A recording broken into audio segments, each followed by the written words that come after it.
Here's your General Hospital recap on what happened in Port Charles today, Wednesday, September 17th, 2025. Britt woke up in the boarding room upstairs at Bobby's. After realizing where she was, she got up and complained as she moved around the room. She went to shower down the hall and was locked out of the room when she returned. Yelling that the door hated her, she stomped downstairs. Meanwhile, Jason came to see Carly. Preparing for the prospect of Drew blaming Michael for his shooting, Carly needed Jason to find a way to protect her son. Even though she didn't have any proof, she feared there was a chance Michael was actually guilty and wanted Jason to talk to him to find out for sure. Jason was resistant, but Carly felt he owed her. She reminded him that he kept Michael's secret about Sasha and the baby. She said she understood why he did it, but wanted no more secrets. "From now on," she said, "if you find out something about one of my kids, you have to tell me." Jason worked to calm Carly's worries and assured her everything would be fine with Michael. Carly wished he'd been home when everything happened, because he could have been a voice of reason instead of on the other side of the world trying to find Britt. But she said she was happy he was there now. As she started to talk about how crazy it was Britt was alive, Britt stormed up to the table in her towel to yell at Jason for not telling her the room door locked automatically. Britt and Carly had a semi-tense exchange. After Britt complained about Jason's dumpy room above the greasy spoon, Carly let her know she was the owner. Britt started to insult her and the place again. Jason intervened as they began sniping at each other, but then he got a call from Tracy that he needed to get home right away. After he left, Carly and Britt poked at each other some more. Britt got snarkier when Carly talked about the trust she and Jason had, which made Carly feel like Britt knew something she wasn't telling her. Chase was pouring a glass of orange juice in the Quartermain kitchen when Dante came in from his 8-mile run. Chase asked Dante if he thought Drew killed Judge Heron, or at least had her killed to cover his tracks.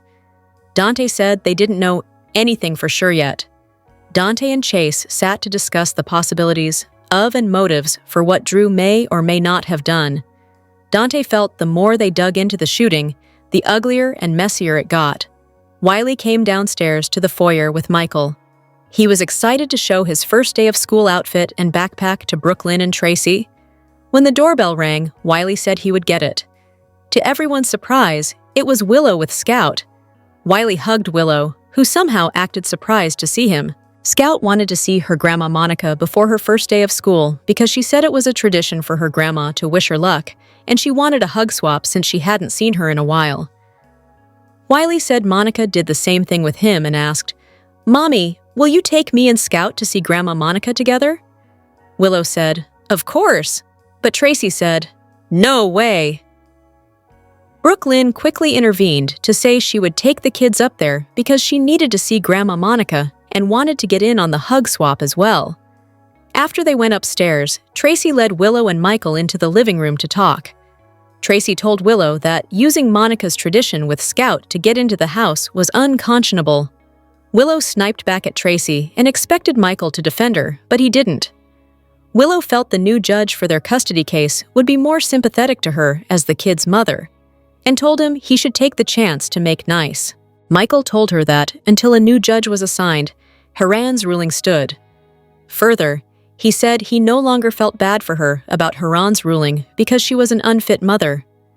Indignant, Willow said Drew thought Michael shot him, and when the police proved it, she would have custody of their children. She then vowed to make sure he never laid eyes on Wiley and Amelia again. Michael told Willow that what she just described was pure fantasy, and she was the only one living in it. He said he did not shoot Drew, and he wasn't going anywhere. Brooklyn came in with Wiley and Scout. Off camera, they left to take the kids to school. After Dante left to see Cody, Chase was ruminating over one of his last conversations with Willow when Brooklyn came into the kitchen, complaining about what Willow had just done. Chase put the blame for all of Willow's bad decisions on Drew. Frustrated, Chase said he had new information about Drew, which could keep Willow from destroying her life. But if he told her, it would violate his duties as a cop. Brooklyn wanted him to consider that everyone had tried to talk sense into Willow, and she stayed with Drew even after he slept with Nina. She asked Chase what made him think talking to her now would be any different. Chase maintained that his new information was different, because Willow would never forgive Drew for what he'd done. She then asked if he was willing to stake his career on it, but said whatever he decided to do, she was with him and loved him. After leaving Bobby's, Jason arrived to find Tracy in the living room. Tracy told him she saw Michael fleeing the scene of the crime on the night Drew was shot. She said Michael was parked up the street from Drew's and was pulling out when she arrived. She didn't automatically assume he was guilty, but told Jason they couldn't let him get convicted for it regardless. Before he could leave, she asked if he could tell Monica about Drew being shot. Jason said he would go break the news as gently as he could to Monica. After having already left and taken Scout to school, Willow went back to the Quartermains, but this time, she was going to sneak in through the kitchen. As she stood at the open doors, she flashed back to Michael telling her she was an unfit mother. Chase startled Willow when she came back into the kitchen. She said Scout left her favorite water bottle there, and she came back to find it, but was sneaking in through the back of the house because she hoped not to run into anyone after the drama earlier. Then, she asked if there was any new information about Judge Heron's murder. He said there wasn't. Back in the living room, Tracy just finished chastising someone on the phone for letting Willow on the property when Jason came back downstairs. Tracy asked how Monica took the news, but Jason, with tears welling in his eyes, said he never had to tell her because she was already gone. At the Quartermain stables, Outback sat at Cody's feet when he was reading an online article about the slow progress being made in finding Judge Heron's killer. Cody didn't know anyone was looking for Outback, but didn't want to get caught yet, keeping her in the stables, because he was afraid he'd be forced to take her to the pound. Outback was adorable and actually seemed to listen to Cody. From outside, Dante yelled to ask if Cody was in there. Cody jokingly told Outback, "It's the law, quick hide!" But to his surprise, Outback actually ran to the other room. When Dante came in, he asked Cody to stop him from doing something stupid to Jason Morgan. Dante said he wasn't happy to find out that Jason was the one who brought Britt Westbourne back to town. Britt being alive was news to Cody. It took Dante a hot sec to remember Cody had an almost relationship with Britt. When Dante brought up Britt stealing the embryo and keeping Rocco from them, Cody claimed she knew what she did was wrong and had been trying to turn her life around. Dante said Britt let her own mother believe she was dead for 2 years, which proved she was just as deceitful and twisted as she'd ever been. Dante didn't understand how Jason could bring Britt back without thinking about how it would affect his family or giving them any warning. Even if there was a good reason, he said it was thoughtless, and he needed to stay away from Jason right now. In Sydney, Australia, Jocelyn and Vaughn returned from surfing to their beach bungalow, which was on her family's property. They were enjoying their last day of being able to be together when Vaughn killed the mood by saying they didn't have very much longer. He wished they could be together, but they went on to talk about what they would be doing once they got back home. He was concerned Britt might blow Joss's cover because, if she did, Joss would have to be reassigned somewhere outside of Port Charles. Vaughn said for the sake of the WSB and their careers, they needed to figure out how to sever their feelings for one another. Joss didn't want to pretend that she and Vaughn never happened, but Vaughn said they didn't have a choice, and their feelings for each other needed to stay in that room. She said they would, and then they made love. Kai met with Trina at Haven Bistro. He reviewed everything that happened when he went to see Drew. They figured Drew was still unaware the test result document wasn't in his safe. When Trina asked why Kai didn't tell her everything the night before, he said it was because he thought he might be a suspect. In case he was, he thought they should limit contact with one another and not meet up anymore. Trina tried to reassure Kai that he should be the last person the police would suspect. She also reminded him that they both broke into Drew's together. For a minute, they talked about the possibility of figuring things out to get back together, but then went back to talking about their Drew situation. Trina let him know she didn't tell her mom about breaking into Drew's or burning the test results paper. Kai hoped they covered their tracks well enough, but Trina was worried they'd missed something. As they retraced each of their steps from that night, it dawned on Kai that he had left the softball bat with his fingerprints all over it in the living room. Hello everyone, welcome back to my channel Messy Syrup. It's me, Abby, here. I hope everyone is having a wonderful day. Keep watching. So let's dive into today's video. Welcome to the General Hospital Daily YAPP for a quick, and by that, I mean you're already halfway done, recap of the most amazing or what the heck did we just watch moments on today's episode. Let's get to it. While our hearts had dropped into the pit of our stomachs when we saw the look on Jason's face at the end of today's General Hospital, we also knew that Monica had spent her final waking moments hugging her grandbabies, which was just the way it should have been. Anyone who saw GH's weekly promo pretty much knew what was coming today. So we spent the entire episode on the edge of our seats, fearing the wrong person would find Monica, namely Willow.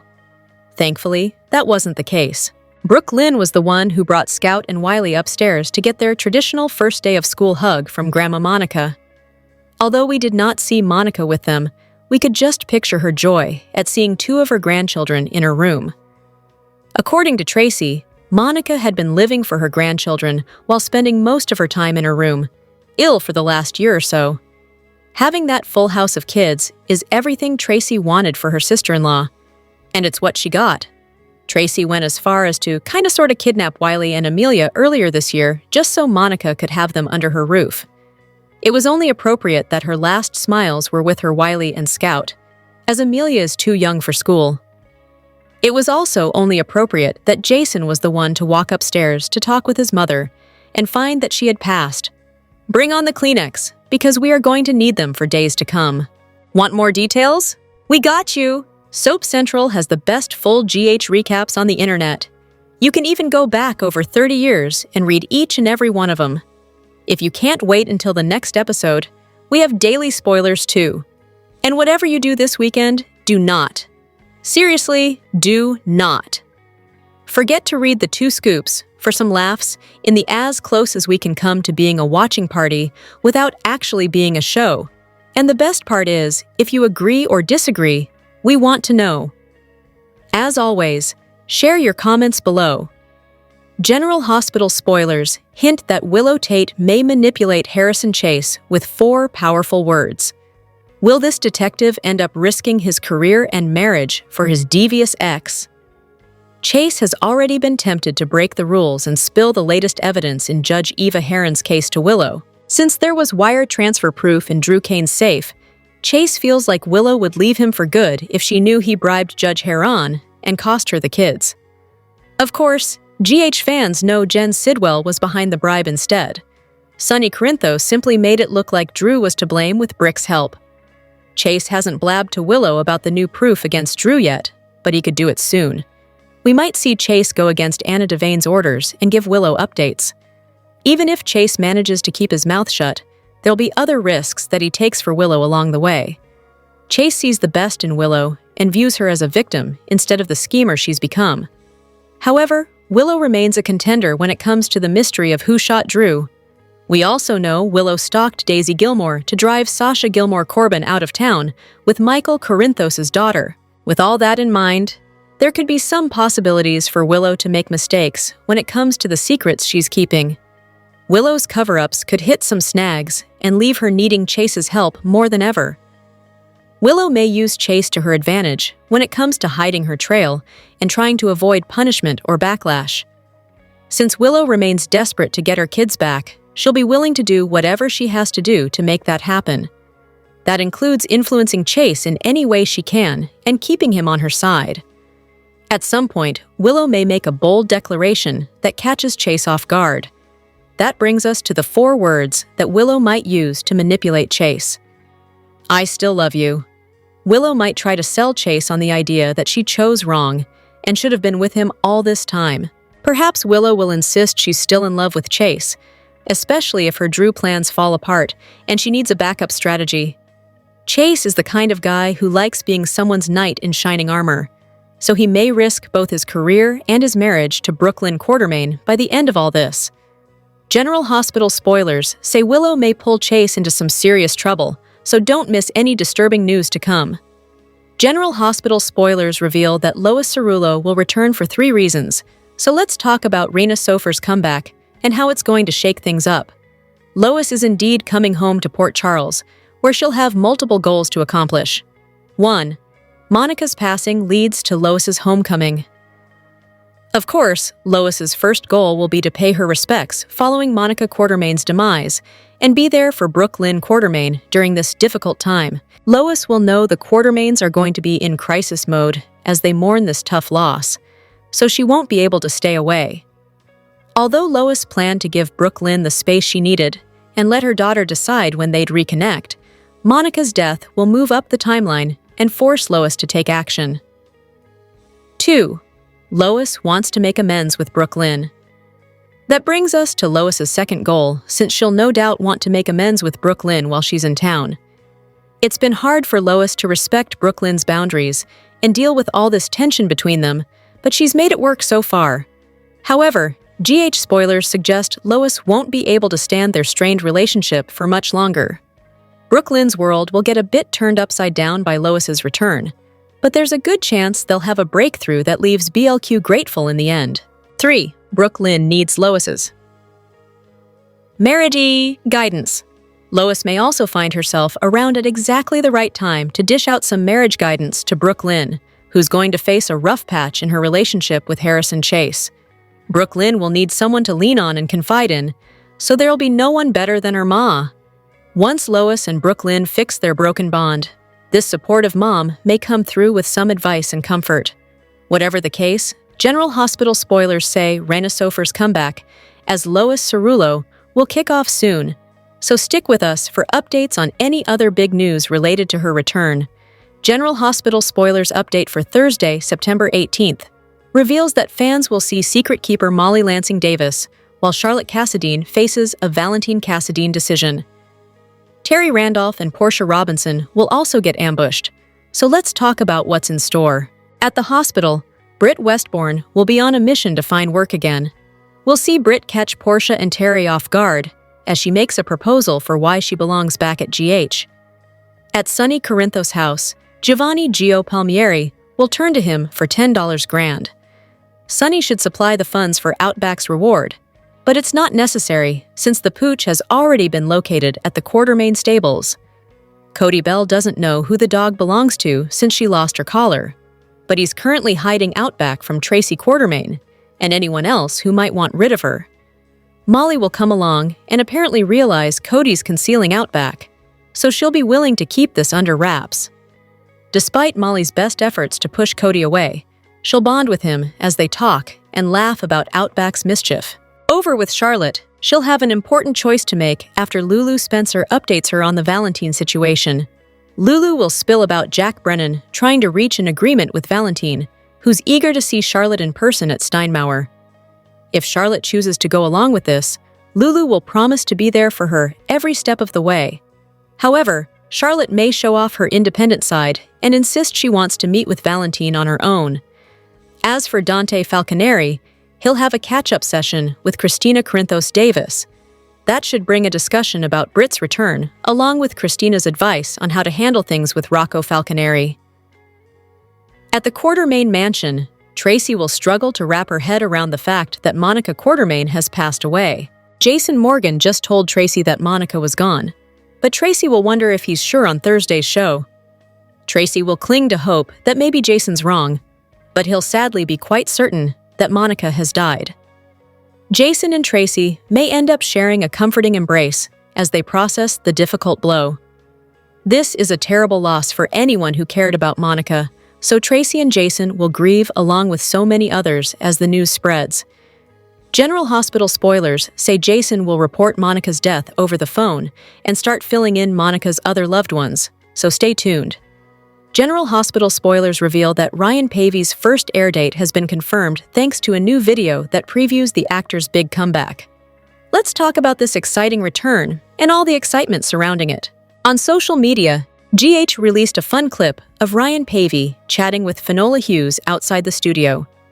In that video, Hughes pretends to be surprised over her encounter with Paevey, who insists he works there.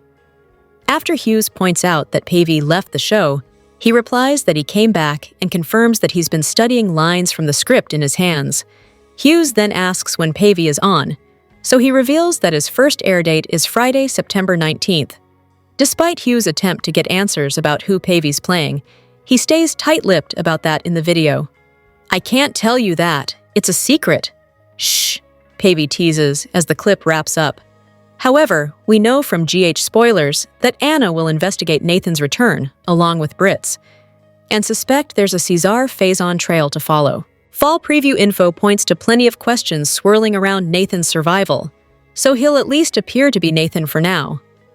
Of course, that could change depending on what twists the show might have in the works, so we'll bring you updates on any major curveballs. In the meantime, Lulu Spencer seems poised to get the shock of her life when she helps an accident victim. Since that's happening on Friday's episode, along with Ryan Pavey's comeback, Lulu should come to wounded Nathan's rescue. Are you looking forward to Pavey's first air date as he kicks off his new stint on the show? Are there any other huge returns you'd like to see, or do you think the cast is big enough as it is? General Hospital spoilers say Liesl Obrecht and many other Port Charles residents will be thrown for a loop soon enough, so stay tuned for all the stunning news headed their way. Jocelyn's first big spy mission has kept General Hospital viewers on the edge of their seats. After a dangerous trip overseas for the WSB, Joss faced explosions, secrets, and a romance that heated up under pressure. In real life, actress Eden McCoy has been stepping into new territory herself, diving into high-octane stunt work while balancing fan excitement over Jocelyn's surprising new chapter. McCoy opened up recently about how much she enjoyed the challenge and what comes next now that Jason knows Joss's secret. McCoy explained to Soap Opera Digest how she immediately adapted to the physical demands of this new storyline. "I had so much fun doing the stunts," she enthusiastically declared, and described the intense coordination that went into the scene where the Five Poppies resort blows up. She stated that doing the stunt was so cool, and revealed that a cannon that shot rubber pieces was used to safely simulate the blast. "We only got one take or maybe two takes to get it filmed," she explained, adding that all four actors, McCoy, Bryce Durfee, Kelly Thiebaud, and Steve Burton, had to time exactly when we were going to jump and fall on the floor, like you would see in a normal explosion. They only had 2 takes to get it right, so the stakes for all involved were very high. Now that the Five Poppies mission is behind them, McCoy teased how the aftermath will affect Jocelyn's relationships. "I think she's probably going to lie to herself about it not posing a problem," she admitted. She further reflected on the fact that because Jason now knows her secret, it will create some tension if he decides to tell Carly. But McCoy felt that while Jason is loyal to Carly, he'll also do anything to protect Joss, including keeping her secret. General Hospital spoilers for September 17th see him dealing with somber family news, but his knowing still puts her double life in jeopardy.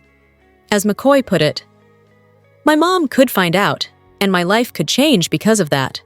The actress suggested that Jocelyn will choose to believe Jason won't betray her confidence, even if the weight of that secret could shift everything. General Hospital weekly spoilers for September 15th through the 19th see Jason Morgan backpedaling and Liesl Obrecht spiraling, and there's some danger ahead for at least one person. Marco is quite upset at his dad, Ulrich Sidwell. In fact, he's just blasting him. I wonder if he is accusing him of the Drew Kane Quartermain shooting, which Marco's not going to like because he was trying to use Drew to accomplish the initiative that he wanted. So, father and son are going to be at odds. Plus, Jason Morgan tells Sonny Corinthos and Carly Corinthos Spencer that somebody went to a whole lot of trouble to fake Britt Westbourne's death. Since we know that Colette was at one point working for Cesar Faison, I'm still betting that we are getting Cesar Faison back. Maybe Andre Hove may be on his way back. I'm also wondering if Jason may cave and tell Carly the truth about Jocelyn Jax. However, he told Anna Devane that he promised Jocelyn he would not. Meanwhile, John Brennan tells Jocelyn and Vaughn that their little stunt, their affair, is going to cost them both. But I wonder what John Brennan can do to Jocelyn, because she could always turn around and just tell her mommy on him, and that would be problematic. Carly tells someone that she has heard about something. It may be that she was upset that Jason kicked her out of Anna's office to talk to Britt first and prioritized Anna over Carly. If that is what she's upset about, she's got more upset in store. Because if Jason wants to be with Britt again, which it seems like he does, Jason is going to have to start setting boundaries with Carly. I don't think Britt is going to be one of those who will be a backseat girl to him, and this other woman who's always been in his life. Drew is playing some mind games with Martin Gray, telling Martin to make sure the police never see that evidence. I don't know if Drew knows about the fake judge bribery info that Britt had placed in his safe. So, Drew might be talking about the Portia test tampering stuff because he wants to keep that so he has leverage over her and doesn't want the cops to find it. But it may be too late because they were already over at the house searching his open safe. Anna gets some new evidence, and that might be the judge bribery stuff. We'll see. It could be something else because Anna tells Harrison Chase that Drew is D.A. Turner's problem now, so maybe the judge bribery stuff was found. Liesl Obrecht and Britt are fighting, which carries over from this past Friday's episode. Following Dr. O's slapping her daughter, she remains furious that Britt faked her death and let her mourn and grieve. Liesl absolutely thinks Britt was being selfish, and that's why she gave her a slap. Then Britt kind of slaps back and yells at her mom that she is the monster that Liesl raised her to be. Nina Reeves is trying to keep the peace between Britt and Liesl. Nina is telling Britt how much she, Liesl, and all her loved ones grieved when they thought she died, and how it's a miracle that she's back. Nina is pressing Liesl to tell Britt that she's sorry for slapping her. But Liesl instead tells her daughter she is only sorry that she wasted a second grieving her. That is brutal. On Tuesday, September 16th, it's Season 63, Episode 7 of General Hospital. Gio and Emma get upsetting news. I wonder if this is that Outback still has not been found. This dog has been front and center for a reason. So, Emma might worry that Dalton snatched Outback to use for testing. If you remember, Pascal was talking about some new development with cold fusion, and they had this new radiation thing that they needed to test, and that they were going to test it on Jocelyn and Vaughn. So they may be testing it on dogs, because they said they were working with higher mammals. We'll see about this upsetting news, because Monica Quartermain's death is coming soon. Lucas Jones confides in Ava Jerome. I wonder if he's going to tell her that Britt is alive and that Elizabeth Weber stopped him from calling Brad Cooper to tell him. I do hope that we get Brad back, though. Britt would be so excited. Molly Lansing Davis opens up to Elizabeth Weber. I wonder if she's going to admit to her she has feelings for Cody Bell. Nina goes off on someone, and it may be Willow Tate for insisting that she's sticking by Drew. Christina Corinthos Davis encourages Cody, and maybe Christina is urging Cody to tell Molly that he likes her. On Wednesday, September 17th, on General Hospital, it's Season 63, Episode 8. Esme Prince realizes something alarming. I wonder if it's that her fingerprints are on the baseball bat that was in the living room, or something else that has her worried that they'll be caught, and someone will realize that they were in the house. They are chatting at the coffee house next week. Britt has an unpleasant encounter. That could be with a whole lot of people, but maybe Dalton. They have been working separately on different ends of the same project. Plus, Jason shares some sad news. This could be that Monica is sicker, or it could be that Outback is missing since he's involved with everything going on with the kids. Dante Falconeri and Harrison Chase compare notes. I'm sure it's on the Drew shooting suspect list. Cody is in shock, so maybe it's something to do with Molly. Or maybe he finds out something he shouldn't while he's talking to Christina. Thursday, September 18th, is Season 63, Episode 9 of General Hospital. Molly is hiding a secret. Is it her new romance novel that she's basically written about Cody, or is it something else? Britt has to set her pride aside. It could be with Liesl, it could be with Jason, it could be with the doctors at General Hospital, and she goes back begging for a job. Gio turns to Sunny for a favor, and Jason and Tracy Quartermain connect. This could be about Monica getting sicker, just her condition worsening, or it could be over their mutual dislike of Drew and not feeling too bad that he caught 2 bullets. Charlotte Cassadine opens up to Lulu Spencer, and this may be about how much she misses her dad, Valentin Cassadine. I'm so excited that he is back. Friday, September 19th, on General Hospital, Season 63, Episode 10. Elizabeth Weber gives Drew some bad news. So, I don't know, maybe it's about Willow. Danny Morgan is pleading with someone, and it may be with Drew to let them spend time with Scout Kane. Lulu helps somebody who is the victim of an accident, which is interesting. Jason expresses his regrets. This may be about how badly he mishandled everything with Britt when Carly needed him to play mob husband, and he stepped up. Gio is there for Emma.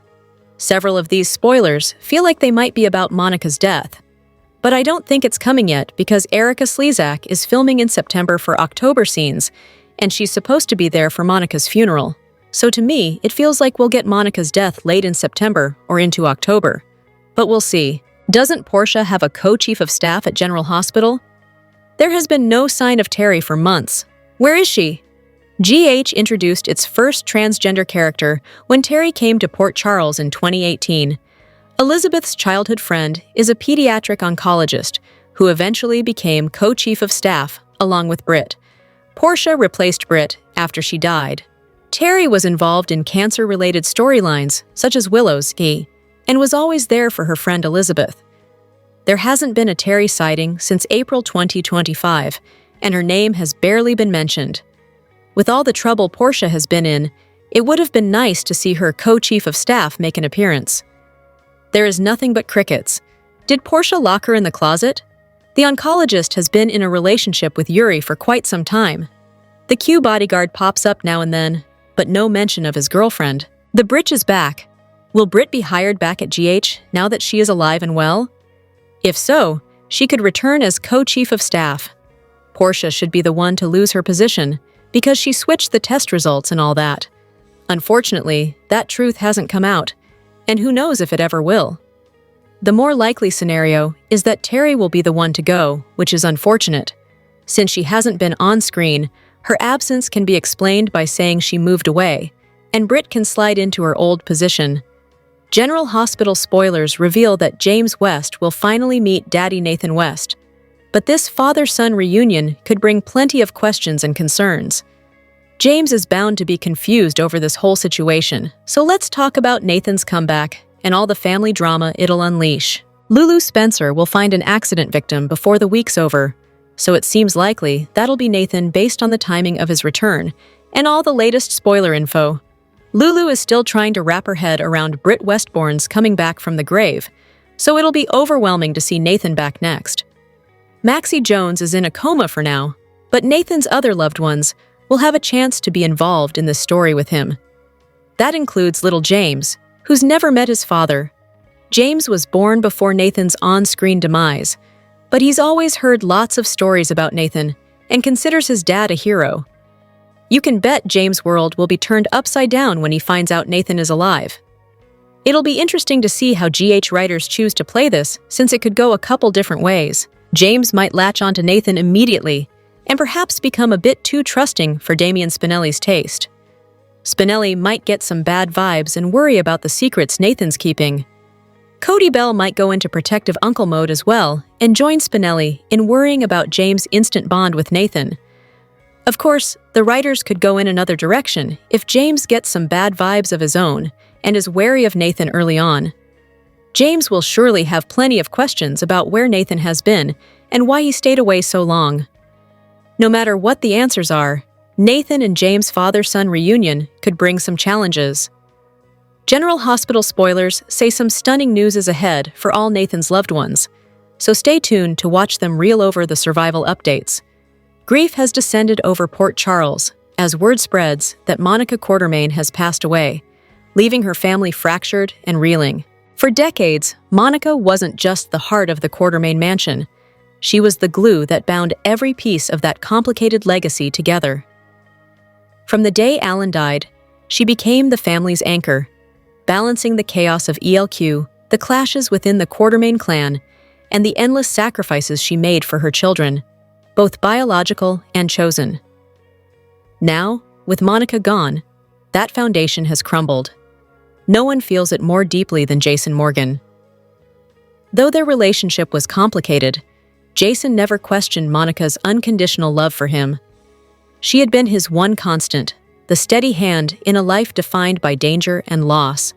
But her death has left him not only grieving his mother, but grappling with a devastating revelation, Monica's secret about Drew's true parentage. For years, Jason believed Drew was simply his brother, his equal, but the truth, that Monica shielded Drew's real identity, hiding the fact that he was the son of a man with a dark, criminal past, has shaken Jason to the core. To Jason, Monica's silence feels like betrayal, a lie that unraveled everything he thought he knew about his family. The love remains, but it's tangled with pain, confusion, and anger that cuts just as deeply as the loss itself. Meanwhile, Tracy Quartermaine is left facing her own storm of emotions. She and Monica clashed for years over power, legacy, and what it truly meant to be a Quartermaine. Their relationship was as volatile as it was unbreakable. Now, as Tracy stands shoulder to shoulder with Jason in their shared grief, she's forced to confront the truth. Beneath the battles and bitterness, Monica was irreplaceable. The emptiness her death leaves behind is undeniable. In this fragile moment, Jason and Tracy, so different in their ways, are finding strength in each other. United by grief, they must step forward, carrying the weight of the Quartermaine name and the traditions Monica fought so hard to protect. But in a family where secrets never stay buried for long, Monica's death may prove to be more than just an ending. It could ignite a battle for the future of the Quartermaine legacy that will test every bond they have left. The daytime community and Hollywood at large are mourning the loss of veteran actress Patricia Crowley, who passed away on September 14th, just 3 days shy of her 92nd birthday. A celebrated talent whose career spanned more than half a century, Crowley was best known to soap opera fans as the loving and resilient mother Mary Scanlon Collins on the General Hospital spin-off Port Charles. Crowley joined the cast of Port Charles at its inception in 1987, quickly becoming a cornerstone of the series. For over 250 episodes, she portrayed Mary as a pillar of strength, sacrifice, and unwavering maternal love, guiding her children through life's endless challenges in the fictional town. Her warm and heartfelt performance left an indelible mark on the show's legacy and secured her a permanent place in the hearts of viewers. Born in Oliphant, Pennsylvania, in 1933, Crowley's distinguished career began long before she arrived in Port Charles. She made her screen debut in the 1953 film Forever Female, alongside Hollywood legends Ginger Rogers and William Holden. Her talent was immediately recognized, earning her a Golden Globe Award for New Star of the Year in 1954. This accolade launched a prolific career that saw her star in iconic series such as the beloved sitcom Please Don't Eat the Daisies and the primetime soap powerhouse Dynasty, where she played Emily Falmont.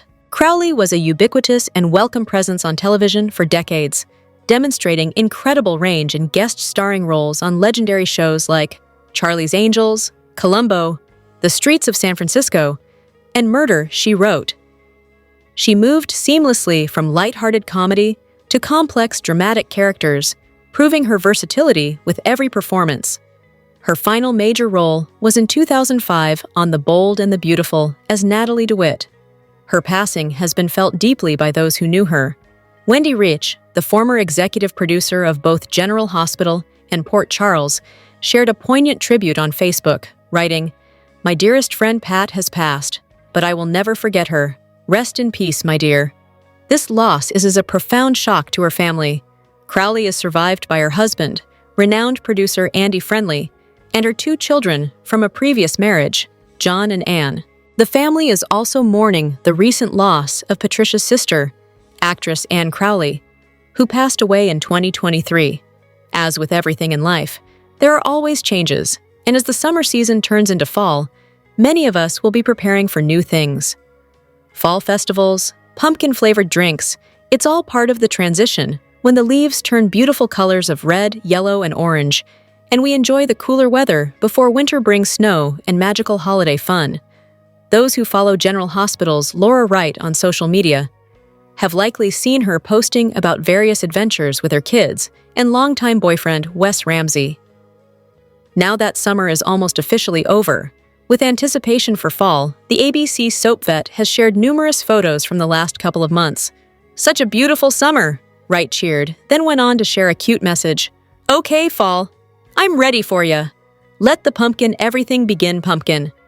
The photos contained memories of beach outings with the family and their dog Kimba, solo shots of the actress, one of Ramsey planting some flowers, cute takes with her son, and more. Wright isn't only looking forward to fall these days. Back on September 11th, she celebrated her birthday and shared 54. So happy, so terrified, so excited, so scared, so grateful, so anxious, so content, so incredibly human, and I love it all. Okay, 55, let's go. We always enjoy getting a glimpse into the daytime star's personal photos, and we hope all our readers have a wonderful fall ahead. Drop your thoughts in the comment section below. Do you agree or disagree? Don't forget to like, subscribe, and hit the notification bell for more updates. Your opinions matter, and I will see you in the next video. Thank you.